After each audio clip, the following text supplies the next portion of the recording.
안녕하세요. 아카시아 향기입니다. 바빠서 책 읽기가 힘드신 분들, 책만 펼치면 잠 오는 분들 많으시죠? 그런 분들을 위해서 준비했습니다. 오늘 읽어드릴 책은 신념의 마력, 클라우드 브리스톨 지음. 제5부 노력하라. 성공의 날은 찾아온다.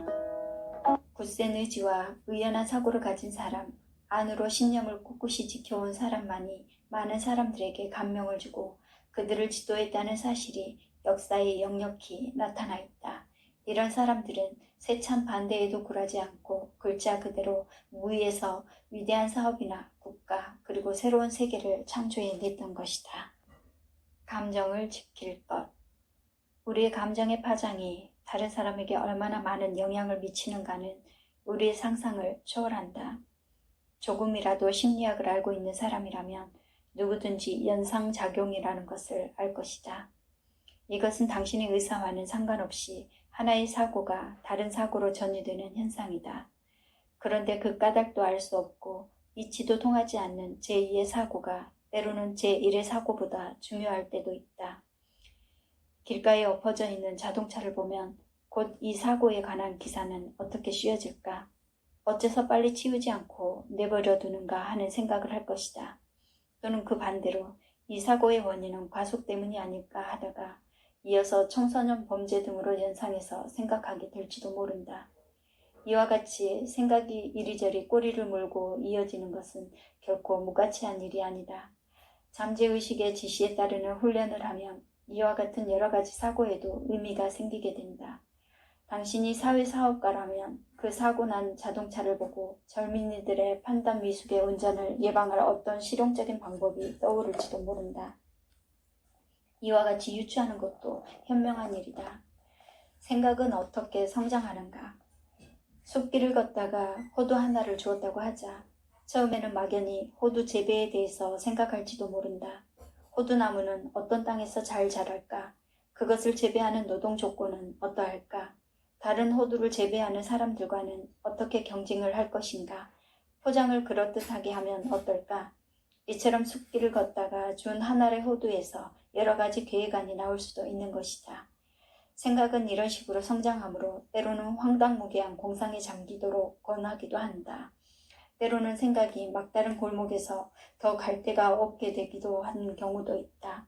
그럴 때는 전체의 구상을 버리면 된다. 어쩌면 거래 상대자가 그런 포장 방법은 찬성하지 않거나 일반 소비자가 당신의 생각을 별로 매력이 없는 것으로 생각할지도 모른다. 그러나 만약 당신의 생각이 잠재의식의 지시에서 나온 것이라면 그것은 결코 실패로 끝나지 않는다. 지금까지도 생생한 기억이지만 미국에서 서부의 사과가 사르마차 일대분을 단위로 해서 매매되던 시절이 있었다. 당시에는 마차 일대분의 사과값을 한꺼번에 지불한다는 것은 좀 벅찬 일이었다. 그 불합리성이 원인이 되어서 태평양 서북부의 한 과수원 주인이 포장을 창안했다. 그는 사과를 선별하여 가장 좋은 것들을 특산품이라는 쓴 종이로 포장했다. 그 후 그 방법은 모든 재배업자들에게 파급되어 지금은 예쁘게 포장한 사과들이 소비자에게 팔리고 있다. 당신을 포장하라. 사과 포장의 경우를 자신에게 적용시켜 생각해보라. 이것은 처음부터 그 전부를 당신의 잠재의식에만 맡기지 말고 우선 의식하는 마음에 할 수 있을 만큼의 일을 하게 하는 것이 좋다. 그러는 것이 잠재의식을 보다 효율적이고 활동적으로 만든다. 잠재의식을 고용주라 생각하고 의식하는 마음을 성실한 고용인이라 생각해보라. 그러면 당신의 외모는 어떠한가? 당신은 사람들의 눈을 끌만한 무엇이 있는가? 복장, 동작, 얼굴의 표정은 어떠한가? 당신이 좋은 인상을 주려고 생각하는 상대방의 기분을 어색하지 않게 잘 풀어줄 수 있는가? 여기에 또 한 가지 주의할 것이 있다. 눈에 보이는 인상에도 당신을 위해 작용하는 것과 그렇지 못한 것이 있다. 머리카락이 마구 헝클어진 외모는 틀림없이 좋지 못한 인상을 줄 것이다. 만나려고 하는 사람의 취향을 알아두는 것도 필요하다. 당신이 최선의 공격을 하기 위함이다. 그런데 대부분의 경우 겸손한 편이 현명하다. 겸손하고 단정한 외모는 원래 사람의 눈을 끌기보다는 호감을 주므로 당신을 좀 더 유리하게 해주기 때문이다. 자신을 연구하라. 자신의 성격을 파악하라. 당신에게 어울리는 색깔, 디자인을 선택하라. 그리고 외모가 진정한 당신을 나타내도록 하라. 당신의 복장, 태도, 그리고 표정으로 당신이 어떤 사람이라는 것을 보여주는 것이다. 이것은 말처럼 그렇게 간단한 것이 아니다. 잘난 체 하지 않으면서도 군중 속에서 눈길을 끌어야 한다. 경쟁심을 유발하지 않으면서 사람들을 기분 좋게 해주어야 하는 것이다. 별로 중요하지도 않은 일을 지나치게 강조한다고 생각할지 모르지만 사실은 그렇지 않다. 인생은 중대한 순간에 가속적으로 진행되는 경우가 있다. 서둘러 결단을 해야 할 때 당신은 현명한 판단을 해야 한다. 어떤 사람이 인기를 끄는가? 당신의 주위를 보라. 사람들의 옷차림을 보라. 단정한 옷차림으로 호감을 주는 사람이 남보다 좀 더 우대를 받고 있지 않은가? 기회가 되면 대기업체의 사장 비서실에 잠깐 있어보라. 일의 진행 상황을 보라. 어떤 사람들이 그 성공한 사람을 만나러 들어오는가? 기다리던 순서대로 만나야 하는데 반드시 그렇지도 않다. 단정한 옷차림에 호감 가는 사람이 비서의 책상 앞으로 걸어가서 면담 약속이 되어 있다고 독촉하면 그 사람이 다음 차례에 먼저 들어가는 경우를 종종 볼 수 있을 것이다. 경찰서나 형무소를 출입하는 신문기자를 하루 종일 따라다녀보라. 불황자는 즉시 감방에 수용된다. 그러나 옷차림이 단정하고 자신만만한 사람은 그가 변호사에게 전화를 거는 동안에도 담당하는 사람이 자기 의자를 내어준다. 그가 예사롭지 않게 보여 혹시 높은 사람일지도 모르기 때문이다. 이것은 불공평한 일인가? 물론 불공평한 일이다. 그러나 세상은 그런 것이다. 빠르게 판단을 해야 하는 경우에는 외모 이해에는 기준이 될 것이 없기 때문이다. 높은 사람으로 보이지 않는 사람보다 그렇게 보이는 사람에게 누구나 주의를 기울이게 된다는 사람들의 속성을 이용하도록 하라. 당신을 훌륭하게 보이는 가장 좋은 방법은 당신 스스로가 나는 훌륭한 사람이라고 생각하는 것이다. 사람들의 주의를 끌만한 옷을 입되 외모보다 마음의 태도에 관심을 집중하라. 성공한다는 생각에 잠겨라. 상대방이 당신을 좋아한다는 것을 또 당신이 상대방에게 흥미를 갖듯이 상대방도 당신에게 흥미를 느끼리라는 것을 확신하라. 큰 자동차 회사의 젊은 세일즈맨이 우연히 소문난 부자이며 고급 승용차만을 사는 한 고객에게 자동차를 파는 일을 맡았다. 물론 그와 같은 행운에 놀랐지만 한편으로는 몹시 불안했다. 그것은 그의 능력을 최대한으로 발휘할 수 있는 절호의 기회였기 때문이다. 집에 돌아오자마자 목욕을 하고 옷을 전부 새 것으로 갈아입었습니다. 이발소에서 머리를 손질하고 손톱에 매니큐어까지 칠했습니다. 평생에 매니큐어를 칠한 것은 이번 한 번뿐이었습니다. 마치 여자가 된 기분이었습니다. 그렇게 나는 불안감을 떨쳐버릴 수가 있었습니다. 그래서 자동차를 팔았나? 그는 웃으면서 이렇게 대답했습니다. 물론입니다. 그 사람을 만나는 즉시 자동차가 팔렸습니다. 무엇이든 두렵지 않다는 기분이었으므로 큰 부자 정도에 위축되지 않았습니다. 당연한 일이지만 그는 목욕을 하면서 마음의 준비를 한 셈이다. 이발소의 의자에 앉아 마음의 힘을 쌓았던 것이다. 그의 의식하는 마음은 자동차 판매를 과제로 받았고 또 차례대로 잠재의식에게 이 일을 맡도록 지시했다. 그는 자신의 주위에 성공의 분위기를 조성했던 것이다. 그의 상상력은 활동을 시작하여 실패는 있을 수 없다는 자력을 그의 체내에 만들고 있었던 것이다. 오래전 나는 시내의 한 소방서 서장과 가까워지게 되었다. 중년에 접어든 그는 두려움을 전혀 모르는 사람처럼 보였다. 부하 직원들은 서장의 재난을 물리치는 어떤 마술을 부리는 것 같다고 말하고 있었다. 그래서 나는 그의 마음의 상태를 알아볼 생각으로 정말로 마술을 부리느냐고 물었다. 그는 씩 웃으면서 이렇게 대답했다. 마력이라고 해야 할지 어떨지는 잘 모릅니다. 나는 운명농자인지도 모릅니다. 어쨌든 내가 이곳의 서장으로 있는 한 결코 불의의 사고로 죽는 일은 없을 것이라고 믿고 있습니다. 위험한 곳에 접근할 때는 항상 내 주위에 하얀 원을 상상으로 그립니다. 그 원 안으로 불길이 못 들어오게 말입니다. 이것은 내가 어렸을 때 이웃에 살던 인디언에게서 배운 비결입니다. 어쩌면 그것이 미신일지 모르지만 그 하얀 영혼의 빛이 나를 몇 번이나 위험에서 구해주었는지 모릅니다. 그는 정년까지 소방서장으로 근무하다가 70세가 넘은 뒤에 생을 마쳤다. 뛰어난 야구 선수 베이브 루드가 홈런을 칠 장소를 예시했다는 이야기를 알고 있을 것이다. 그는 공을 치기 전에 이번에는 어디로 치겠다고 공에 대한 선언을 했다.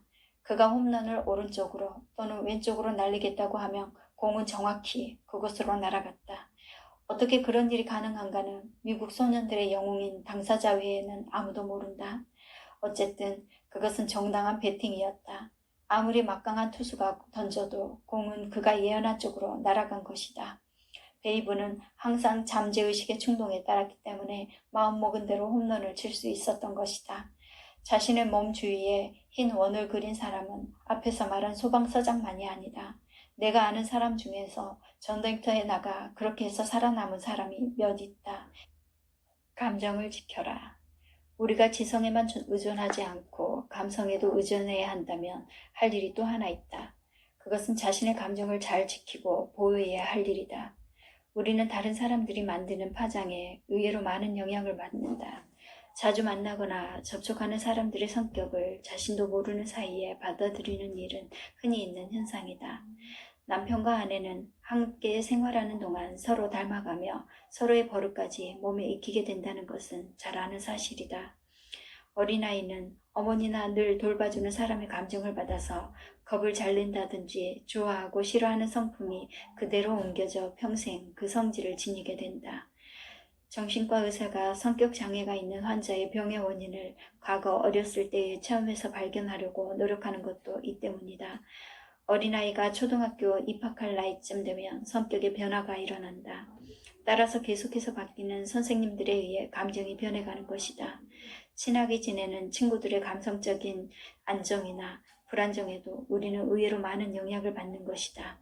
지나치게 신경질적인 사람이 책임있는 자리를 맡으면 주위 사람 모두가 초조해진다. 이런 신경질적인 형의 사람은 어느 곳에서나 곧잘 보게 된다. 이런 경향은 흔히 사회 전체에 파급된다. 결국 하나의 단체는 그것을 이끄는 사람의 연장된 그림자라고 볼 수 있을 것이다. 하나의 회사가 원만하게 운영되려면 사원 전체가 상사의 사고방식에 동조하지 않으면 안 된다. 그런 조직 속에 매우 부정적인 성향을 가진 사람이 들어와서 이유 없이 사사건건 기업주의 생각에 반대한다며 그 불쾌한 파장이 전체 직원에게까지 미쳐서 큰 해를 가져오게 된다. 그것은 마치 상자 속에 썩은 사과 하나가 다른 사과도 모두 썩게 하는 것과 같다. 다른 사람에게 미치는 영향. 한 사람이 하품을 하면 하품은 곧 다른 사람에게로 전해진다.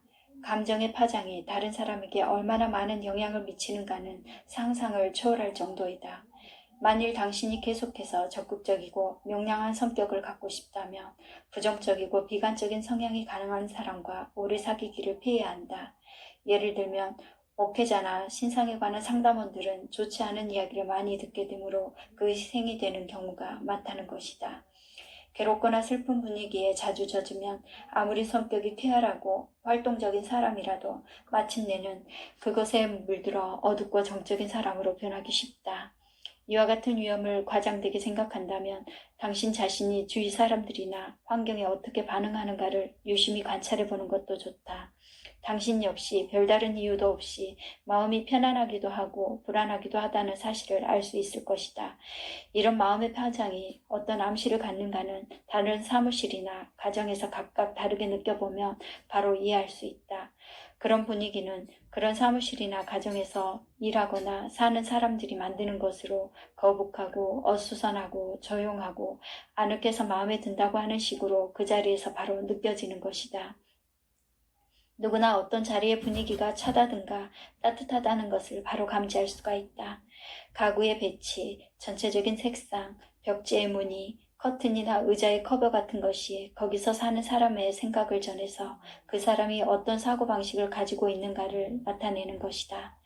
그 집이 큰 저택이든 오두막이든 간에 그곳에 살고 있는 사람의 성품을 암시하는 열쇠는 바로 그 파장이다. 극장에서 무대 장치를 그처럼 중요하게 생각하는 것은 무슨 까닭인가? 그것은 배우가 무대에서 연기를 하기 전에 극작가가 창작한 줄거리의 분위기에 대한 암시를 관객들에게 보내기 위한 것이다.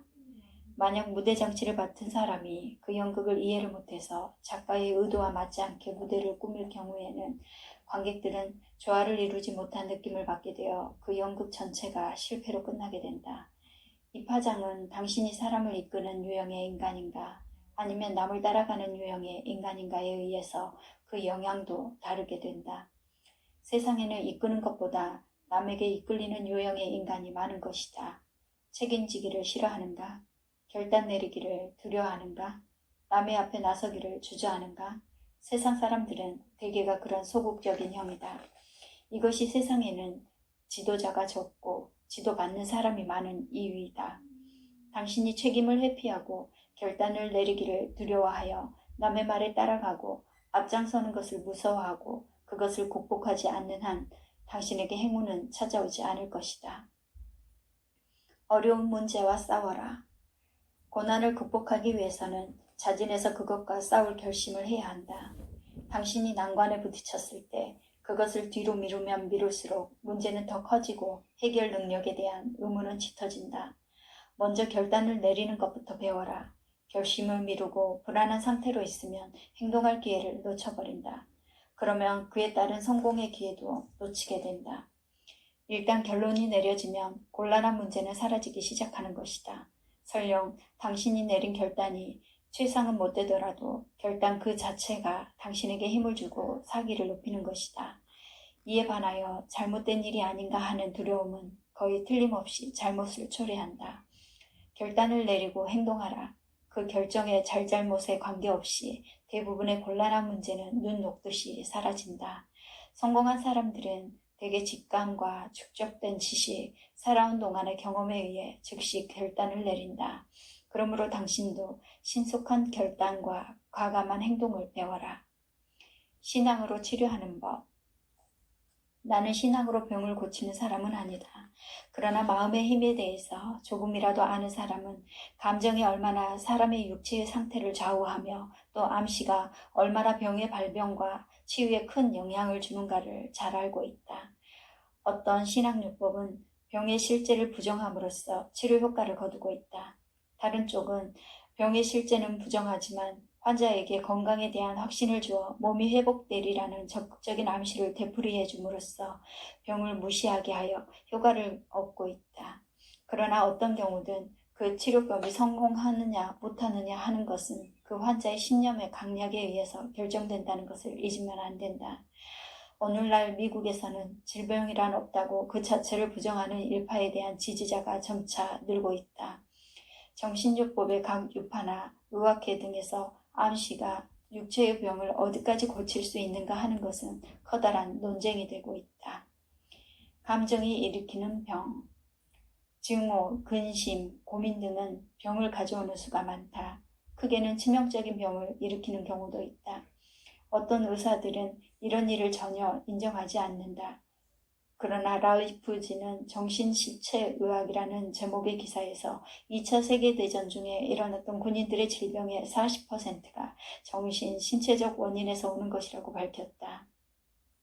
그 기사는 기관지 천식, 심장병, 고혈압, 루마티즘, 관절염, 당뇨병, 감기 및 알레르기성 피부병 등 감정적 혼란이나 흥분이 직접 또는 간접적인 원인이 되어 일어나는 것으로 감정이 병세를 악화시킨다고 지적했다.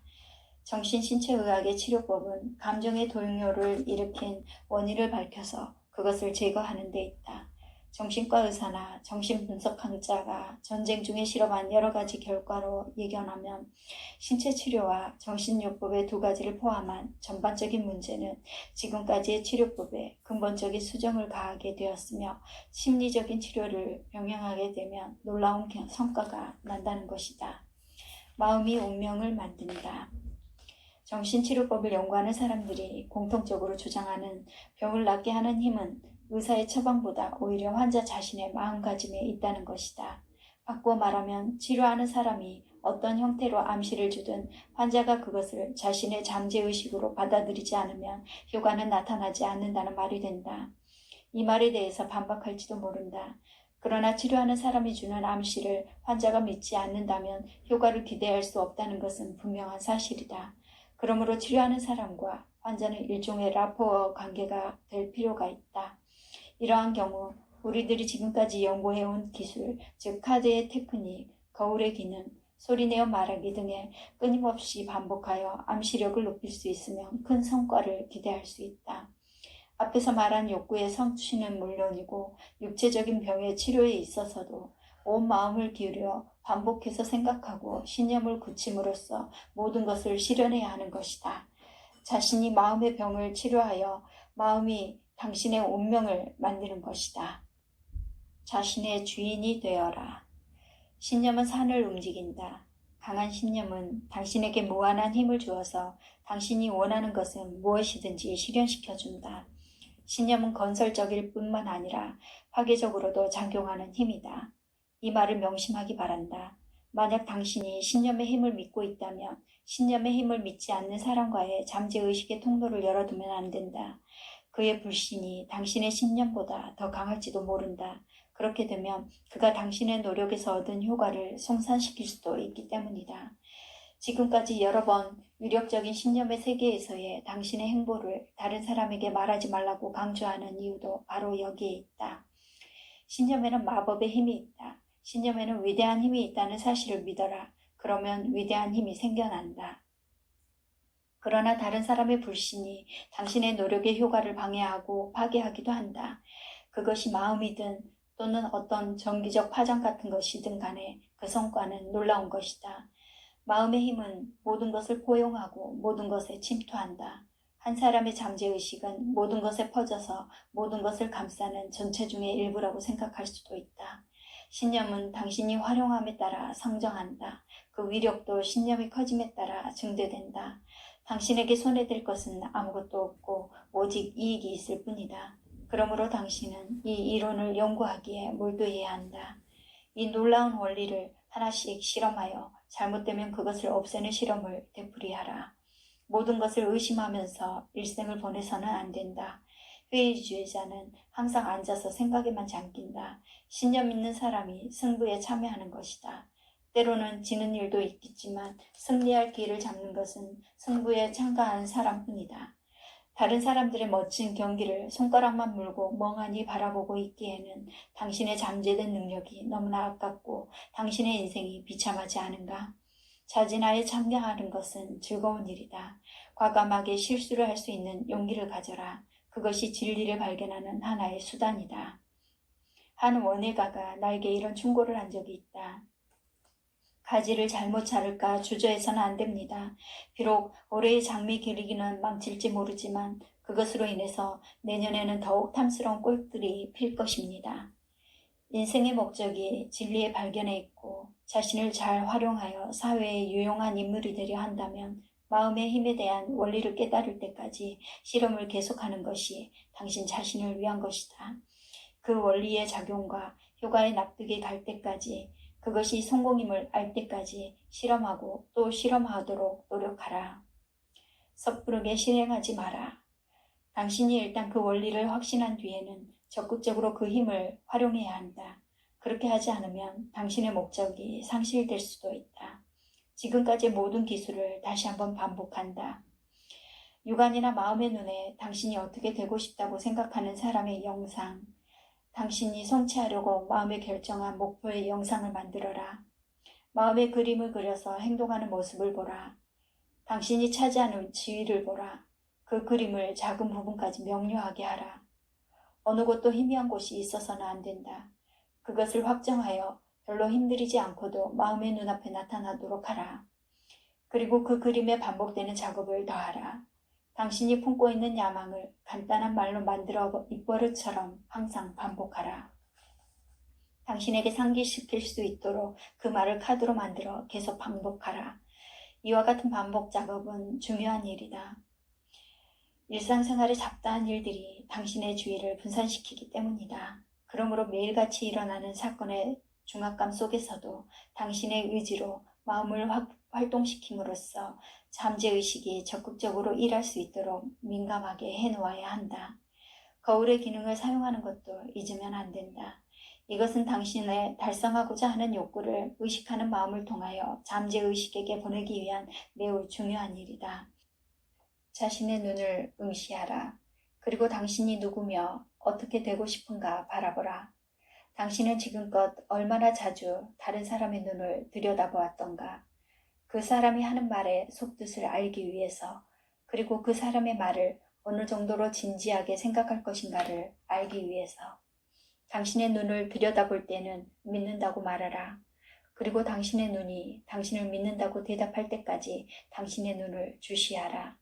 구하라. 그러면 주실 것이요. 찾아라. 그러면 보게 될 것이다. 이것은 단순히 성서에 있는 말일 뿐만 아니라 이제는 우리의 상식인 것이다. 결정된 목표의 안내자. 잠재의식을 이미 결정한 목적을 성취시켜주는 안내자로서만 한정해서 생각할 필요는 없다. 아직 결정하지 못한 의견이나 의무에 대한 안내자로도 얼마든지 사용할 수가 있다. 어떤 일에 대한 당신의 판단이 흐려서 마음을 결정하지 못할 때에는 잠재의식에 호소하여 생각을 분명하게 하고 또 그 행동에 안내자를 시키는 것이다. 되도록 잠들기 직전에 의식하는 마음의 마지막 행위로 하는 것이 좋다. 즉, 의식하는 마음은 더 이상 생각하지 않고 잠재의식에게 맡겨버리는 것이다. 찬성과 반대의 양쪽에 대한 당신의 의견을 모두 잠재의식 앞에 솔직히 말하는 것이다. 그 다음에 안심하고 잠자리에 드는 것이다. 결정은 아침에 일어나 보면 이미 내려져 있는 경우가 많다. 그리고 그렇게 결정을 내리게 된 모든 이유도 의식하는 마음속에 잘 정리되어 있게 마련이다. 설령 어떤 이유 탓에 아침이 되도록 결정을 내리지 못했다 하더라도 초조해할 필요는 없다. 어쩌면 그날 안으로 혹은 가까운 시간 내에 당신은 잠재의식의 통신을 선명한 빛으로 받게 될 것이다. 어쨌든 그 해답이 정확하게 나오는 것이다. 의심하거나 걱정할 필요는 조금도 없다. 흰색의 마술, 부적이나 주문 등 이런 것들은 모두 미신이라고 처리해버리기는 아주 쉬운 일이다. 그러면 미신이란 무엇인가? 그것은 곧 다른 사람은 믿고 있지만 당신은 믿지 않는 어떤 것이다. 그 이상 무엇이라고 설명할 수 없다. 한 배우는 목에 어떤 마스코트를 걸거나 주머니에 행운의 은하를 넣고 있지 않으면 대사를 잊어버릴 것으로 믿고 있다. 실제 그는 마스코트를 잃어버리면 대사를 잊는다. 그리고 실패의 원인은 마스코트에 있다고 생각한다. 그러나 실패의 원인은 그것의 힘을 믿는 데 있다. 그러면 어디에 그 차이가 있는가? 어쨌든 결과는 마찬가지다. 서인도 제도나 미국 남부의 흑인들 사이에 성행하는 부두교의 신도는 목회자로부터 아군이 눈앞에 닥쳐오고 있다는 말을 들으면 곧 병에 걸리고 또 죽어간다. 어떤 힘으로도 그를 구할 수 없는 것이 상례다. 이것은 검은색의 마술이라고 한다. 그런데 흰색의 마술이란 것이 있다. 당신에게 믿게 하려고 하는 것이 바로 그것이다. 그것을 믿는다면 당신은 원하는 것을 얻을 것이다. 원하는 곳으로 갈 수도 있다. 그것을 믿는 힘과 염원이 당신을 당신이 원하는 어떤 곳으로 데려다 주게 되는 것이다. 우선 목표를 정하라. 그리고 그 목표를 향한 당신의 열정을 절대로 약화시키거나 비틀거리지 않는다면 당신은 틀림없이 목표에 도달하게 될 것이다. 여기에서 비틀거린다는 말에 주목하기 바란다. 신념을 잃고 희망을 잃기는 쉬운 일이다. 그리고 그것을 되찾았다가도 다시 잃는다. 이러한 마음의 상태를 비틀거린다라고 하는 것이다. 이것은 당신의 마음을 상하게 하는 가장 간단한 방법인 것이다. 당신의 의식하는 마음을 격려하라. 잠시의 마음의 동요도 받아들여서는 안 된다. 카드의 테크닉은 이 중대한 일을 후원할 것이다. 거울의 기능을 사용하여 거울 속의 당신과 말하는 것을 일과로 삼아라. 일정한 시간을 정해서 그렇게 실시하라. 단 한 번이라도 게을리해서는 안 된다. 거울 속의 당신의 눈을 들여다보면서 나는 확신한다고 당신 자신에게 말하라. 신념을 잃었기 때문에 큰 비극을 초래했다는 이야기는 너무나 많이 보고 들은 이야기가 아닌가. 마음은 곧 당신 자신이다. 이런 것들을 모두 말의 속임수라고 생각하는가? 그렇지 않다. 심리학상의 사실이다. 비록 사실이 그렇지 않게 보이는 경우가 있을지라도 당신의 정신생활에 있어서도 신념과 신앙은 불가결한 것이다. 그리고 다른 것에도 신뢰라는 것이 중요하다면 어째서 당신 자신을 신뢰하는 것이 소중하지 않겠는가? 마음은 당신 자신이다. 그리고 눈은 마음의 창이다. 자신의 눈을 들여다보라. 그리고 나는 믿는다고 당신 자신에게 말하라. 신념의 물결이 당신의 온갖 의혹을 말끔히 씻어낼 때까지 계속하라. 단 한순간이라도 신념을 잃는 일이 없게 당신 자신을 격려해야 한다. 신념에서 생기는 위력을 잠재의식이 받아들이려 할 때 그 신념을 잃는다면 모처럼 진행하기 시작한 잠재의식의 활동은 무산되고 만다.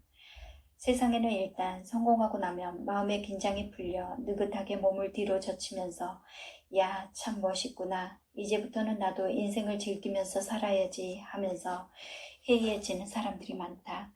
그런데 실제로는 그다지 멋있지도 즐겁기만도 한 것이 아닐 것이다. 지금까지 즐거웠던 것 이상으로 더 즐거워할 일은 아마 없을 것이다. 세상에는 한 권의 작가로 알려져 있는 작가들이 얼마나 많은가. 그 이유가 무엇인가? 그들은 심혈을 기울여 한 권의 책을 써서 조금 유명해지며 그 다음부터는 오직 타성의 의지에 글을 쓰기 때문이다. 종점이라고 생각지 마라. 미래는 항상 당신을 부른다. 과거보다 더 빛나는 성공과 그에 비례하는 더 큰 어려움을 함께 갖고 손짓하고 있다. 당신의 주위를 둘러보라. 당신이 알고 있는 사람들 중에서 사회에 알려진 업적이 단 하나뿐인 사람을 주시해보라. 그 사람의 성공 이후의 행동을 자세히 관찰해보라. 그런 사람은 더 이상 전진하려 하지 않고 그 자리에 그냥 서 있을 뿐이다. 그러다가 뒤로 밀려 떨어질지도 모른다. 경쟁자들은 계속해서 전진하고 있는데 그 자리에 그대로 있기만 한다는 것은 상대적으로 후퇴하는 것이 되기 때문이다. 그러므로 당신은 목적지에 도착하면 머물지 말고 앞을 내다보라. 그러면 당신은 성공할 것이다. 그러나 그 성공을 당신의 것으로 확보하고 항구적인 것으로 만드는 힘이야말로 당신 자신 속에 있는 잠재의식의 힘인 것이다. 계속하라. 성공의 날은 반드시 찾아온다. 이와 같은 결론을 받아들이고 자신에게 끊임없는 실험을 행할 필요가 있다는 사실을 터득하는 것은 보통 사람들로서는 어려운 일이다. 그러나 당신이 보다 높은 수준으로 살고 있음을 자기 자신이나 다른 사람들에게 알리는 방법은 즉 잠재의식과 의논하고 신뢰를 계속하는 것 외에는 없다. 평범한 사고방식을 가진 마음의 힘이 미치는 영향권을 벗어나 높은 차원의 마음을 가지고 인생을 살아가려며 비상한 노력을 기울여야 한다. 인생이란 물질적인 평면 위에서 살아가는 것이라고 하는 일반적인 사실을 우리들은 너무 오랫동안 비판 없이 받아들였다. 또는 요행을 기대한다든가 자기의 운명은 자기 자신이 아닌 다른 어떤 존재에 의해 결정된다고 하는 생각에 우리는 너무나 긴 세월 동안 젖어 있었다. 그와 같은 사고방식이 널리 알려져 왔기 때문에 그것이 일종의 위력을 갖게 되었다. 그러므로 당신 자신의 정신력을 사용하는 데에는 끊임없는 인내력이 필요하다. 그래서 내가 하려는 조언은 만약 당신이 장차 쓸모있는 사람이 되려고 한다면 당신의 신념을 마음속에 갖고 일반적인 타성을 극복하라는 것이다. 의식하는 마음이 지시를 해서 잠재의식에게 부단한 자극을 주면서 잠재의식의 힘을 활용시켜 일반적인 타성으로부터 벗어나는 것이다. 이것은 매우 중요한 일이다. 진실로 이것은 당신의 사활이 걸린 중대한 문제다.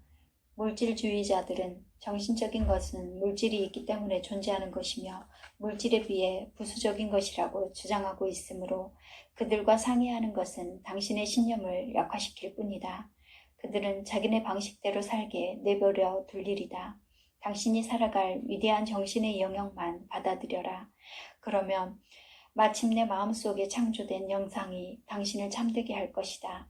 그리고 당신은 다른 사람들의 불신 따위에는 전혀 무관심하게 될 것이다. 그것은 당신의 신념에 대하여 그들이 갖는 무관심과 같은 것이다. 마음가짐에서 행복이 온다. 수많은 사람들이 동경하지만 소수의 사람들만이 차지하고 있다고 생각하는 행복이라는 것을 스스로의 힘으로도 얻을 수 있다. 환경이나 날마다 일어나는 생활상의 문제들은 행복을 얻으려는 당신의 조건과는 무관하다. 외부에 있는 것은 무엇이든 당신이 의식하는 마음으로 그 영상을 받아들이지 않는 한 당신에게는 아무런 힘도 미치지 못한다. 마음의 파수꾼을 세워놓고 들여보내고 싶지 않은 것은 절대로 출입을 금지시켜라. 행복은 명예, 권력, 물질적인 소유물과는 전혀 별개의 독립된 것이다. 행복이란 마음의 상태이다. 당신의 행복은 당신만이 관리, 조절할 수 있다. 당신 자신이 당신 생각의 수호자인 것이다. 의식하는 마음이 제공한 영상의 덕택으로 불행에 대한 문이 열려있지 않다면 당신은 절대로 불행을 느끼지 않을 것이다. 당신은 충분히 행복감에 젖어 있을 수 있다. 로마의 황제이자 위대한 철학자였던 마르쿠스 아우렐리우스는 이렇게 말했다. 모든 것은 생각에 달려있다. 생각은 당신이 조절할 수 있는 것이다. 그러므로 당신이 원할 때 당신의 그릇된 생각을 제거하라. 그러면 소용돌이를 피해서 오는 선원처럼 만사가 안정되어 항구로 무사히 들어갈 수 있을 것이다.